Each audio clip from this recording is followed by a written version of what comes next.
Hey guys, still here and welcome to Wargame. I have a controversial replay for you.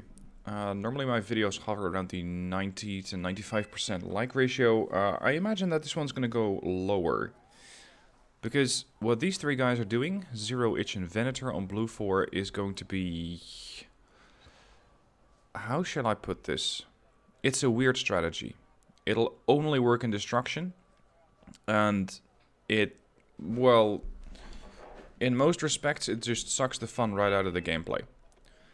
They call this the Maginot line strategy. Now, the Maginot line, for those of you who are uninitiated, and I imagine there are very few, was the big defensive line that the French had set up. And the Germans went, haha, you can just bypass that and be completely superfluous and useless. Okay, but... what if you cover your entire base spawn in units? What if you throw everything you have into your spawn? And just make sure that there are no uncovered areas. What then? Well, that's what happens in this replay. I'm going to be watching this in, let's say, 3 to 5 times speed on average. Because for a good portion of the game, there's just nothing that happens. Now... let me stress this again. This will only work in destruction. This will only work in destruction if you have a team that actually wants to push into you. If I was fighting a team that entrenches as well as Zero, Itch and Venator, I would probably just quit the game. Because it is so incredibly frustrating to play against this that, well, it just sucks the fun right out of the game. So... I was considering whether I should be showing you this replay, yes or no. I am going to, mostly because I want to see what happens in the comment section and what sort of ideas you guys have to defend against this strategy. Now, what you can see happening on the map, which is called Cold War Z, by the way, in case you don't recognize it. Red 4, as per the usual, is capturing terrain. Foxtrot, Charlie, they still have Delta, Echo, and Bravo up for grabs, and over in the far reaches you have Golf. Blue, on the other hand, is immediately turtling. We have Panzer Grenadier, Lift Garden, they got all sorts of units of infantry over here, supported by Marder 183s. They have units over here defending the flank, or the front door, depending on how you want to look at it, I suppose. There's a 2A5, there's Weasel 1-2s. Normally, I would be very much against using these units, but if you're just going to drive 10 kilometers outside your spawn, then, well, even a Weasel Tow 2 can get there. They have ATGMs, they have spotters, SBS and BGS here, there's a Challenger 2 standing by. Over on the far right, you got the Ferret, you got the Stormer, Challenger, Falcon. Just everything is heavily defended. Now, these guys have set a timer of 40 minutes, and they need to get to 8,000 points. Which, at this rate, is not going to go down fast. Now, interestingly, Red 4 is not pushing. Red 4 seems to be waiting to contact, which in Wargame, well, in most cases, depending on the game mode, it is not the best idea, because you want to know where the enemy is. And if these guys are on Discord or other voice comms, Commander, Cost Still, and Cyanide, and I really wonder what they were talking about. Because at this point, I would be getting a little nervous and going, okay, where is the enemy? Where is Blue 4? Why are they not pushing? Why are they not taking terrain? The only thing that they've done is take Bravo. Now, Red 4 can't see anything. To them, there's just this big Bermuda triangle of units. Anything that gets sent in here just disappears. And for Blue 4, it's pretty much the same way, but the other way around. Except for one tiny difference. Blue 4 has no intention of pushing out. Blue 4 is perfectly content sitting where they are, and just waiting for the battle to come to them. And that is what's going to happen. Now, as I mentioned at the start of the video, the Maginot line had a big weakness, which is that it could be bypassed. This tactic, far, far less so. You got a spotter over here, so there's no way to flank around this side. You got the Weasel 1 and the Jaguar, you got Leopards, 2A5s, there's AA all over the place, automatic, FRP Rolands, there's a Cheetah over there, there's a Stormer, a Falcon, and even if they might have too little anti-air, and Red 4 goes for helicopters, then they can immediately spawn in more artillery, more anti-air. So it doesn't really matter. it does not really matter what they bring in, because Red 4's resupply lines are so extremely long at this point that any unit who gets called in from Red 4 is probably going to take 5 minutes to get to the front line. So at this point we are about 15 minutes into the game. Okay, slightly less if you consult this timer. And Red 4 has scored 5 points. Blue 4 has scored 500 points. That's a 100 times markup. And they don't push out, ever. Not at all. They just sit here. Which, in a way, is kind of disgusting. And that's why I said I don't know if I should be showing you guys this replay. Because I don't want to be condoning this behavior. Let that be prime here. I don't approve of this tactic. Because sure enough, it works. But Red 4 has almost zero chance of pushing in here. And the whole magic of Wargame for me is that you're playing a sort of advanced military chess, where almost every unit can counter most other units. You got units which can do specific things, you got units which can do all-round things, like infantry and to some extent tanks. And if you're just trying to defend an area, then sure, that's gonna work. Especially if you have the right units in the right spot. But aside from that, it is just incredibly boring. It just sucks the fun right out of the game. So, sure enough, the Maginot line seems to work. 800 points versus 115. And the enemy is now coming in with what could be considered a suicidal pusher recoilless rifles over here. The leopards and the weasels and the jaguar... Not jaguar hasn't even fired yet. They're just taking these things out one by one. Now, I'm not sure exactly what Sinai is doing here. Because he seems to be just throwing away units... Well, for no point whatsoever. And it wasn't just one squad, it was like 5 or 6. So you can see a lot of these corpses over here. Recoilless rifle jeeps. But I was looking at this replay earlier and I was just going, okay, how do I counter this? How do you break into alpha? Because if I'm Red 4, what I cannot do is sit here and do nothing, because I'm already 900 points behind.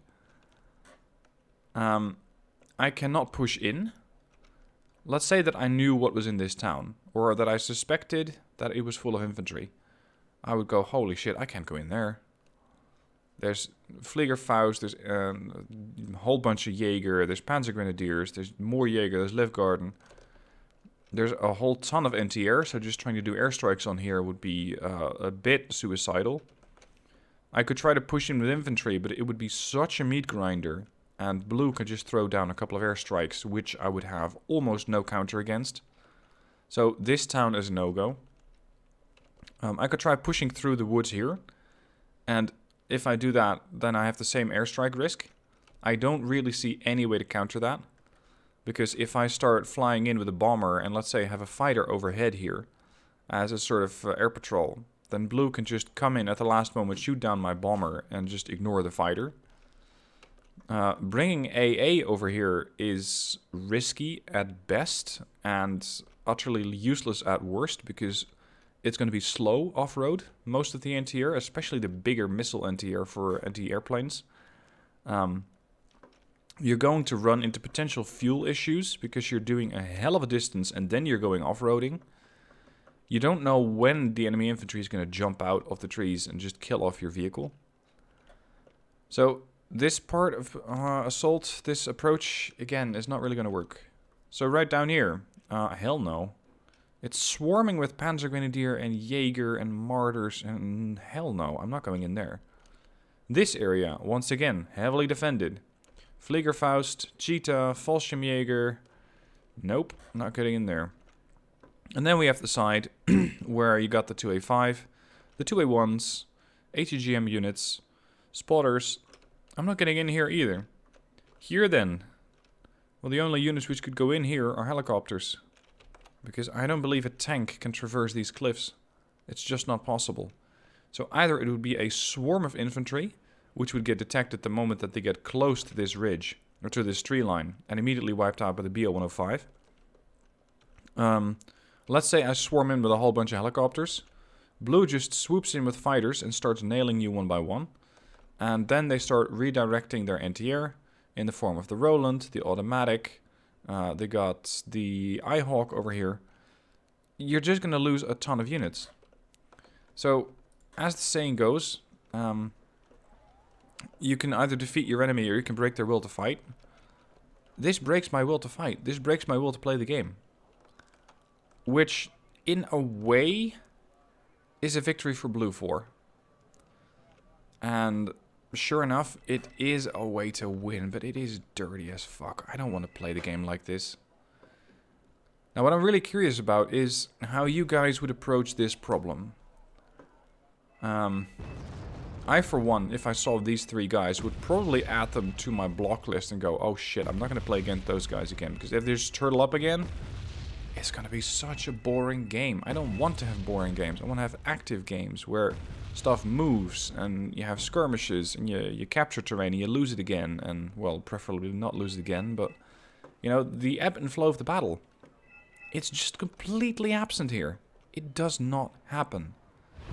Now, Red 4 does manage to capture this zone. So, Red 4 has everything on the map.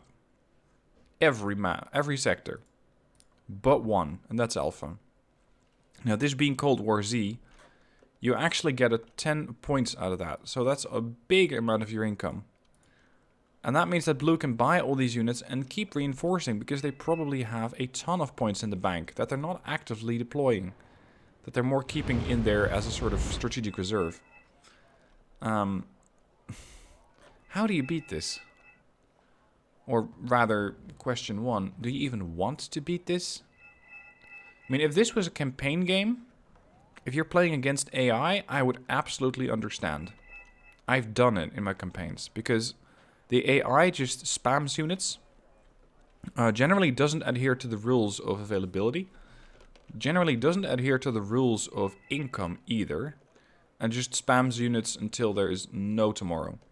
In that case, if I'm outgunned, if I have too few forces, I will use tactics like these. I will entrench extremely heavily, and I'll not push out.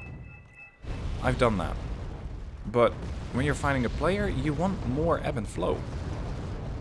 And you're just not getting it. It's just not happening. Although, towards the end of the battle, Red 4 is getting quite pissed off. Or at least that's my read on the situation. And you're going to see one massive charge. Now at this point, Blue is sitting on 1395 versus Red's 220. So the markup that was 100 times, when Red had scored 5 and Blue 500, that's been long gone. But still, you're 1100 points behind. Now this is when Red starts to push in with a bunch of Leichtgeschützen, which arguably are not even the right units to be pushing in here. Sure enough, they're decent against enemy infantry, but if you're just fighting infantry on infantry or infantry on vehicles, I would not be using the Métis. I would be using probably Motorschützen, because they have the faster firing RPG. There's another bit of skirmish going on here with an FJB squad, which was able to get in, and it is getting killed off by transports, of all things. Sure enough, they're biting back, but Blue has a lot of units in here, and they're not even charging in with all their infantry. 1600, 430. It's just... This is so frustrating to watch. Here comes the Helo rush. Cue the flight of the Valkyries, because the Mi-35s and the Mi-25s are here. And it seems like they're going for a two-pronged assault, because Red also has a ton of units over here. A lot of KPZ T-72 M1s. There come a couple of Mi-24Ds. Please, if you're attacking, don't have them double stacked. Because if one of those 9 HE missiles hits one of the helicopters, you're going to lose the other one as well. Or at least, well, maybe not the Mi-24, but most other helicopters would go down like that. The helos here are still holding their distance, but they now seem to be on the move. Now, maybe you're one of the players who goes, you know what? I think this would be a hell of a challenge to try and dismantle Blue 4. Great. Let me know how you would do it down below in the comment section. Let me know how you would do it. Because I don't know. I want to learn how to defeat this. I've played a lot of Wargame. I don't really know how to defeat this. Look at that. The tanks which were supposed to go on the offensive are now getting clustered over here. That's going to, well, maybe dissuade blue from pushing, or from red from pushing in. Do we have to fly to the Valkyries? Yes, the helos are pushing in. Mi-35s, you got the T-72s here. Strop 2. Look at the points for blue go up. 2415 versus 1305, 2500.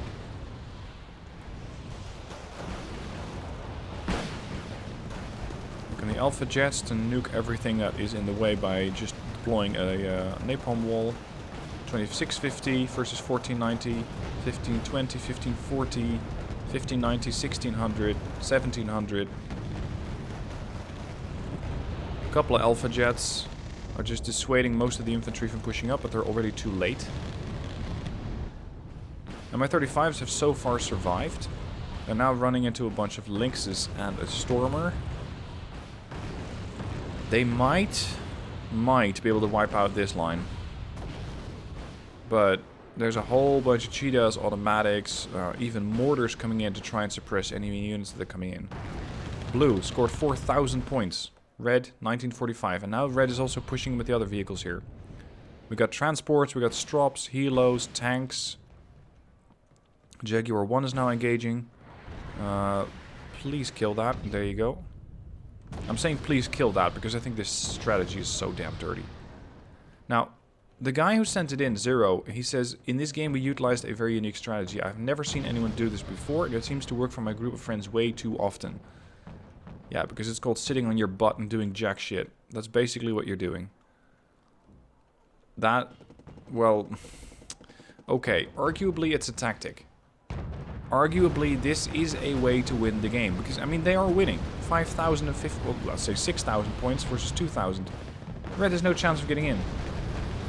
It is a tactic. It is not just throwing down units. There is a method to their madness where they have lines of infantry, spotters, ATGMs, and AA. So it's not like we're going to throw down 500 reservists and see what happens. There is a tactic at work.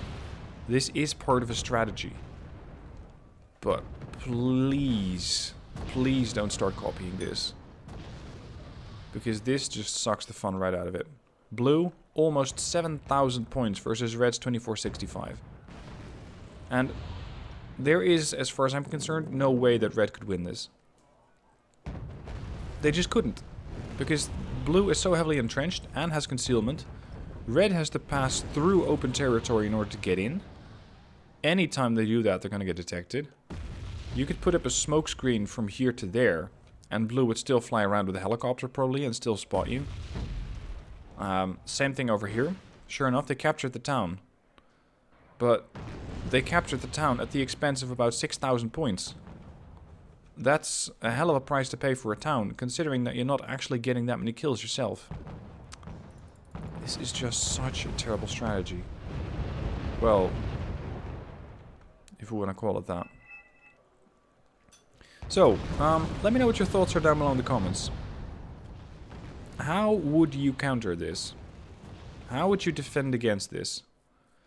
Step 1 for me would be to keep a very close eye on Zero, HG, and Venator, and if they are on the enemy team, and if they are playing Cold War Z, then I would just quit out. I would go, I don't want to play that, or I don't want to play like that. But if you are encountering them, well, good luck. If you want to push them early, I'd say. Try to make sure that they don't heavily entrench that position. Because once they're entrenched, it's basically GG. Anyway, thank you guys for watching. I look forward to seeing what you guys make of this in the comment section down below. And of course, let me know if you have any interesting replay like this yourself. I'm all for replays which show different tactics, like this one. This is why I did show it, because it is something vastly different from the usual back and forth. If you have something like that, send it in through the replay link down below. I look forward to seeing what you have come up with. Anyway, that's all for today. Thank you for watching, and I shall catch you soon for more videos.